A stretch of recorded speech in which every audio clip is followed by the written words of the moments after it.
please settle down because now we are going to tackle another topic. Are you excited? Yes! But before that, we have our motivation first. This is called Pass the Golden Apple. So, normal apple, no? Bala na lang. Basta kay golden. So, directions. Kindly read the directions. Pass the golden apple while the music plays. When the music stops, whoever holds the apple answers one question. So, here's the golden apple. Ako answer no.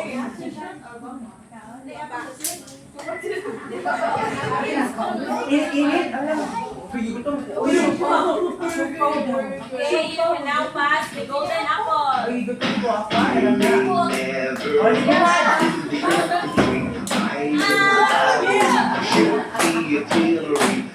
Ay, wala na. Ay,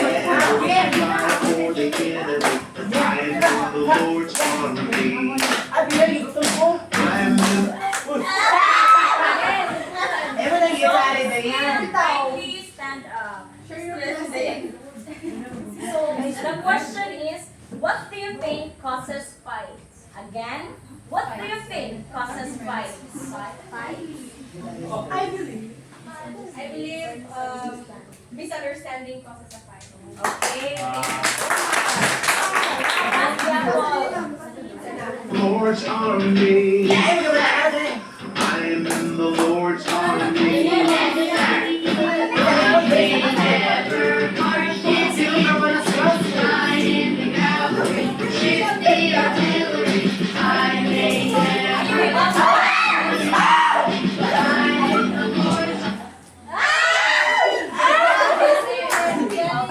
Jenny, what happened when people get jealous? It can cause a fight.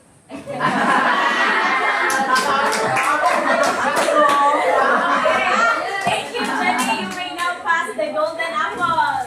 Yeah.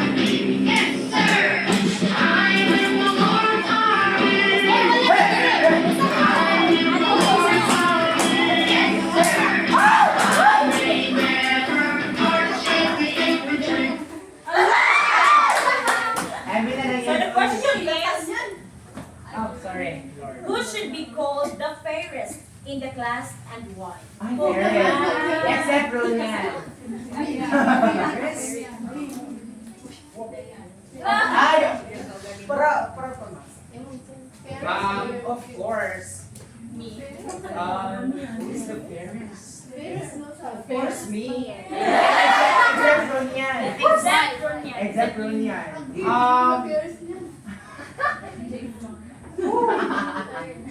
Kuha na lang the reporters na lang. And why? Why? Why choice? Why choice? It's because they stand out the most. Ah. Because they were the one standing in front. Okay, thank you so much for your participation. So, what do you think is our topic for today based on the questions and the games that we played? About fight? War, fight, War. war. Great war. Okay. So, have you ever wondered how this simple apple caused war? Yes. Because long ago, when God still mingled with mortals, a single moment of pride caused a war that echoes towards centuries. This happened during the wedding of the singing Thetis and the king Peleus, where all gods and goddesses were invited, except the goddess of discord, Eris. Insulted Eris arrived uninvited and chose a golden apple. Engraved on it are the three dangerous words, to the fairest. Instantly, three goddesses claimed the golden apple. Who do you think are the three goddesses who claimed the apple? Paris, Aphrodite. Paris, do you think? Who answered Ay, Paris? Paris, madumaki di ay. Paris, madumaki. I want to hear from Japan. Athena, alright? I want to hear from Ate. Okay, so the three goddesses that claim to be the fairest is Hera, Athena, and Aphrodite. So unable to choose among them, Zeus declared that the matter must be judged by a mortal king. Who is the mortal king, Tiara? Who is the mortal king? Okay, Paris, the prince of Troy. But before the judgment happened, the three goddesses offered something to Paris. Athena offered wisdom and victory in every battle. Hera offered power. But Aphrodite offered something that is different. What do you think did Aphrodite offer? I want to hear from Garan.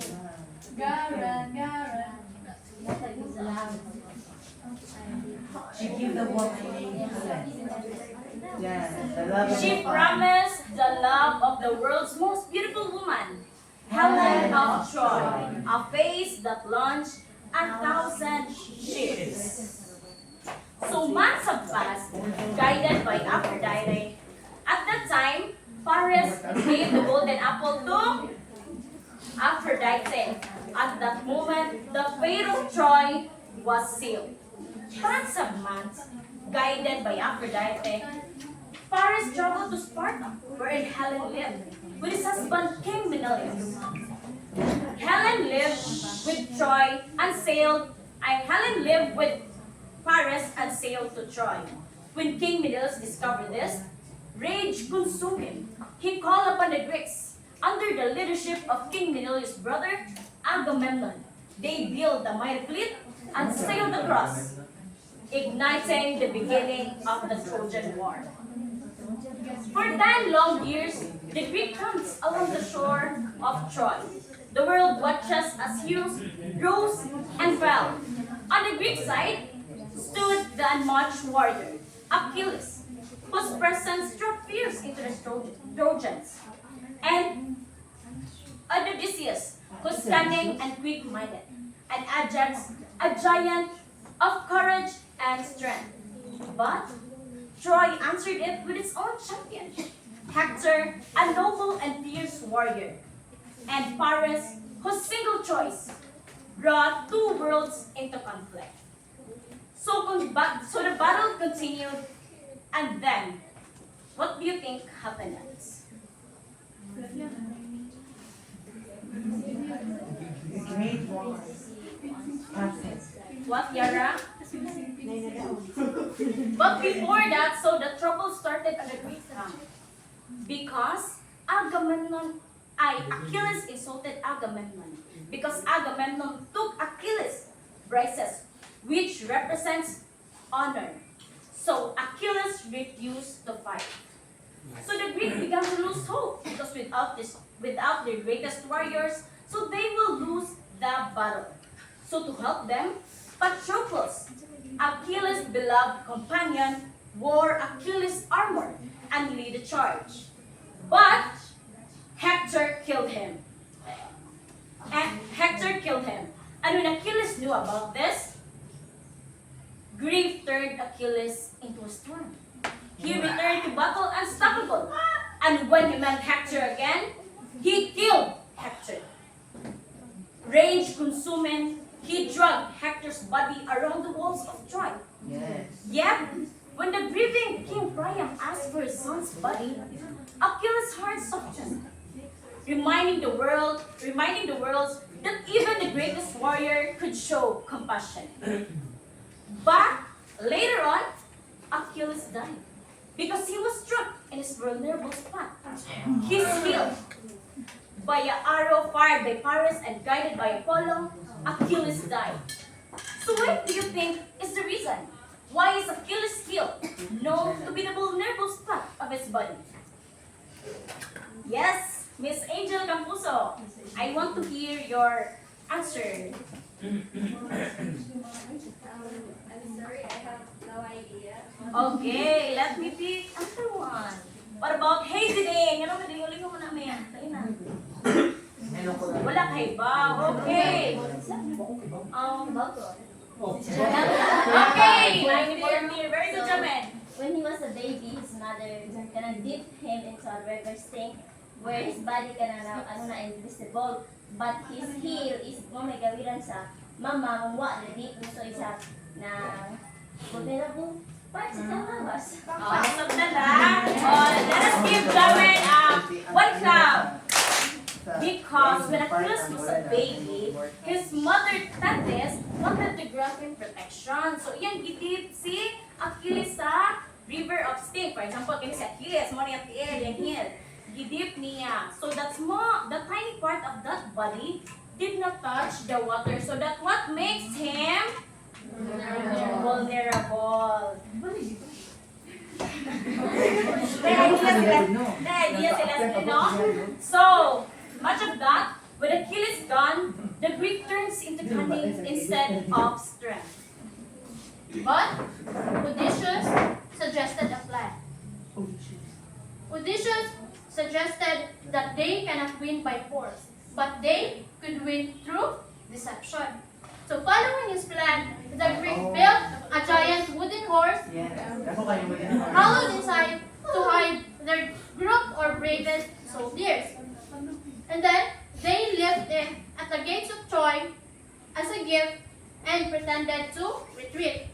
And believing the Greek was surrendered, and the horse as a symbol of surrender, the Trojans brought it into their city and celebrated all night.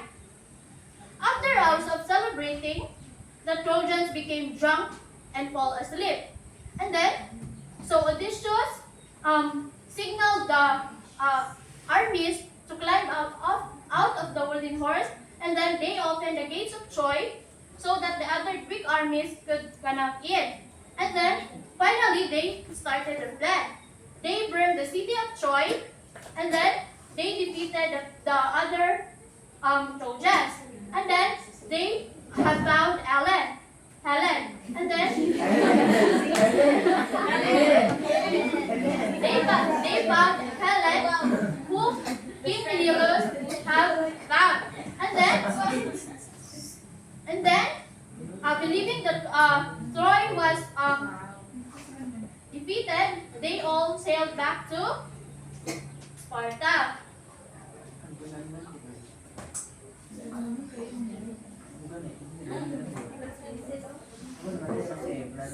So, okay, I hope that you have learned something. Do you have any questions or clarifications before we proceed into our assessment?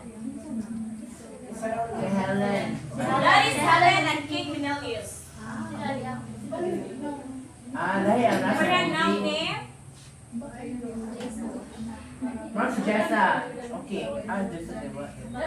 Do you have any questions? Once again, questions, clarifications.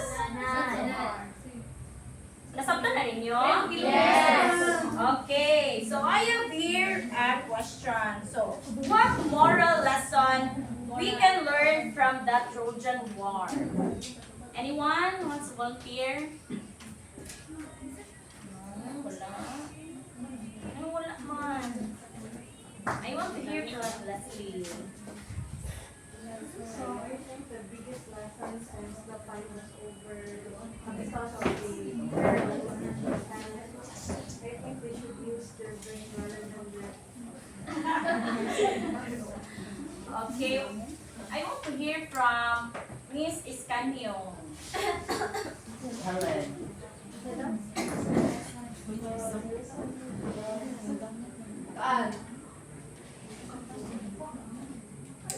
Use your intelligence rather than force. Okay. Para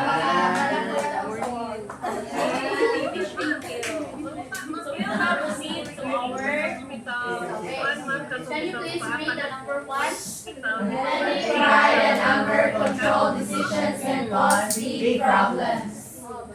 So, ano nga part dali katong si Aries nga mo ay nakakos of katong long war. Katong iyang kanang kuan iyang pride of anger. So, number 2, Every choice has consequences for yourself and others.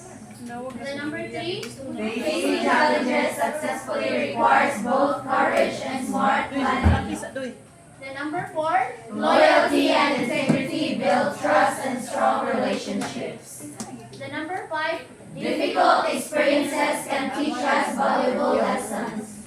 Life may have challenges beyond our control, but our choices still matter.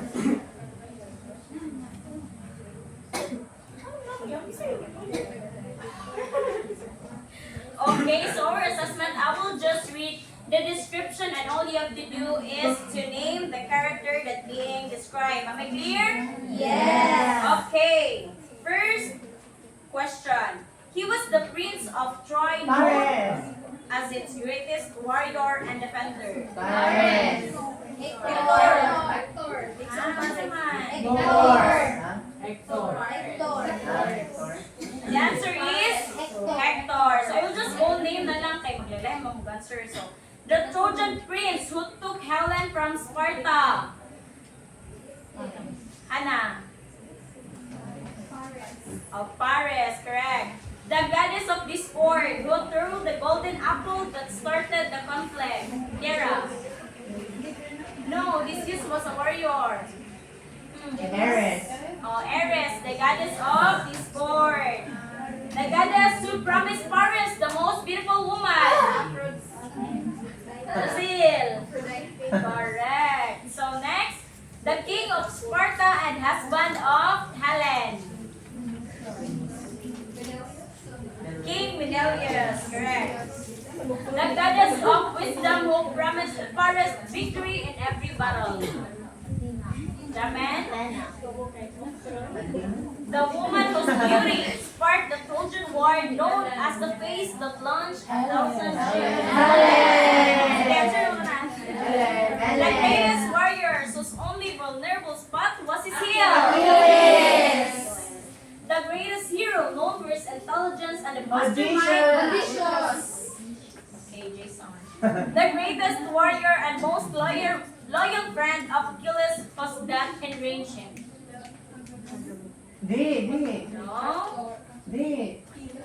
Dito si King Marian. Again, the greatest and most loyal friend of Achilles whose death enraged him. Wala Sino na nagpatay ni Hector? Kinsa mo to? Result sa Si Jason? Roland. Kinsa? Wala na kayo no? Letter P. Alas Di. King Mantoy. Papa ni. Abi ko clear na ta. Dili pa di ay. P. Beloved companion of Achilles who took Achilles' armor and lead the charge, but he was killed by Hector. Who is that Jason? Rupela na. Letter P. The next is A. Pares. Dili lang. Sunod sa A. T. T.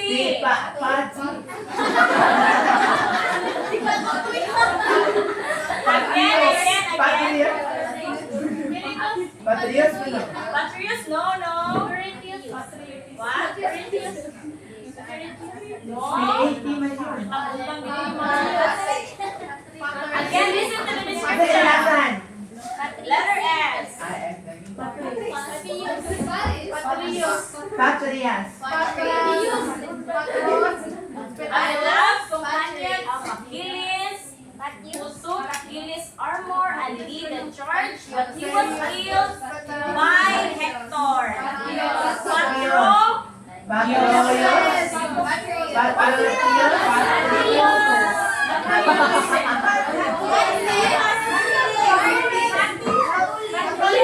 Okay, to end our discussion, that guy is Patroclus na siya, guys. Okay, bye. As clarification.